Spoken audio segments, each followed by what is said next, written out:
it's the Crohn's Bones. We're going to do an Ogham reading. Throw it like Titanic. Oh! Okay, so in the past, there was a new idea, an epiphany, something big that was just like change your whole world. Then you had some temporary setbacks, but you still had your creativity and you still had your life force and you were protected. And you also had your gift of persuasion.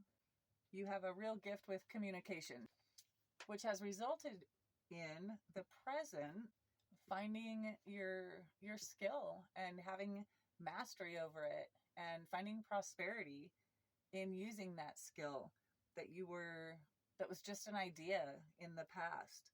So here you are using this skill and killing it. You're using your inspiration and your intuition for this skill that is bringing you right now in the present mastery over your money situation. So in the future, there's a increase of material possessions and a certainty of direction. But underneath all of that, there's some deep-seated fear.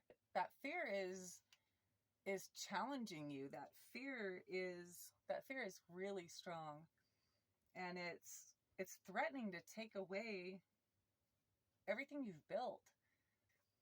I don't even want to say this.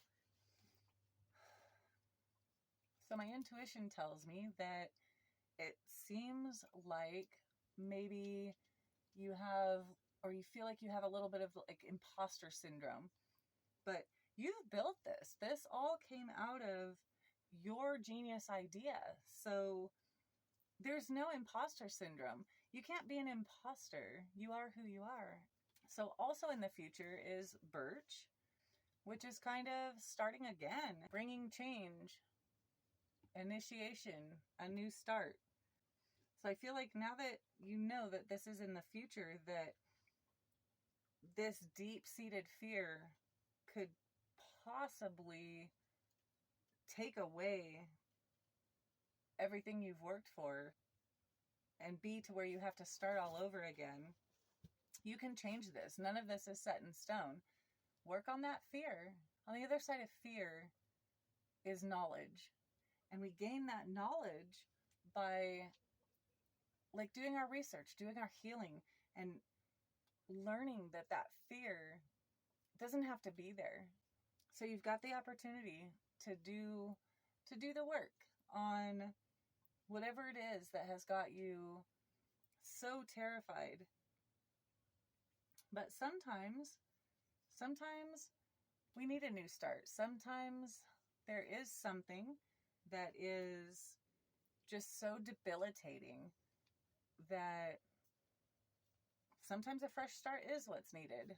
So this can be a good thing or a bad thing, depending on how you view things. If you're a cup half empty or a cup half full kind of person, I guess. For me, the cup is always full, because even if it's completely empty, it's full of air, right? Your cup is always full. Your cup overfloweth. You've got this. Whatever it is that has you in a state of fear, it doesn't control you. The only thing that controls you is your thoughts.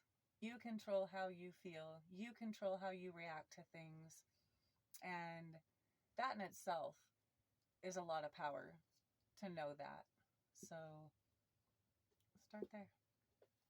All right, this is the Crohn's Bones, and really fun to do the Ogham with you. So thanks. I'll see you later.